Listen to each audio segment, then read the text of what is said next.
வாலிப மகனே, வாலிப மகளே, அன்பான தாயே, என் தகப்பனே, நீங்கள் எங்கிருந்தாலும் தனிமையில் உங்கள் அறையில் முழங்கால் படியிட்டு ஜெபிக்கும் பொழுது ஆண்டவர் நிச்சயமாய் பரிசுத்தாவின் அருள்மாரியை உங்கள் மேல் ஊற்றுவார். அதே போல நல்ல ஆவிக்குரிய தேவ ஊழியர்கள், தேவ ஜனங்களை பரிசுத்த ஆவிக்குள் நடத்துகிற சபைகள் இன்றைக்கும் இருக்கிறது. நீங்கள் போங்கள், நல்ல ஆவிக்குரிய சபைகள், நல்ல போதகர்கள் என்றும் இருக்கிறார்கள்.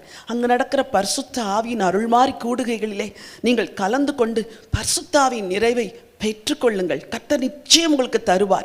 தேவ ஊழியர்களே, அன்போடு உங்களை நான் கேட்கிறேன், உங்கள் சபை ஆராதனையில், உங்கள் ஊழியங்களில் நீங்கள் வாலிபர்களை அபிஷேகத்துக்குள் நடத்துங்கள்.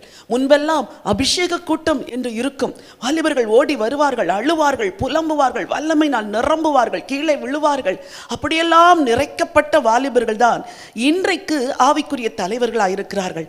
அடுத்த தலைமுறையை உருவாக்க வேண்டும் என்றால் திருச்சபையும் ஊழியர்களும் எழும்பி நின்று அடுத்த தலைமுறையை அபிஷேகத்துக்குள் நடத்த வேண்டும். என் ஆவியை ஊற்றுவேன் என்று சொன்னவர் குமாரர்கள் மேல், குமாரத்திகள் மேல் ஊற்றுவார், முதியோர்கள் மேல் ஊற்றுவார், வாலிபர்கள் மேல் ஊற்றுவார், மாம்சமான யாவர் மேலும் ஊற்றுவார், ஊழியர்கள் மேலும் ஊற்றுவார். தெய்வ ஊழியர்களே, ஆண்டவரிடத்தில் கையேந்தி கேளுங்கள். அப்பா, என் மேல் இருக்கிற அபிஷேகத்தை அதிகரிக்க பண்ணுங்க.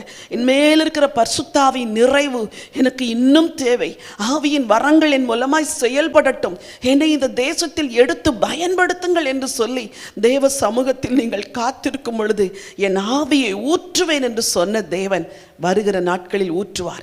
அருள்மாரியை தேவன் ஊற்றி தம்முடைய நாமத்தை மகிமைப்படுத்த போகிறார்.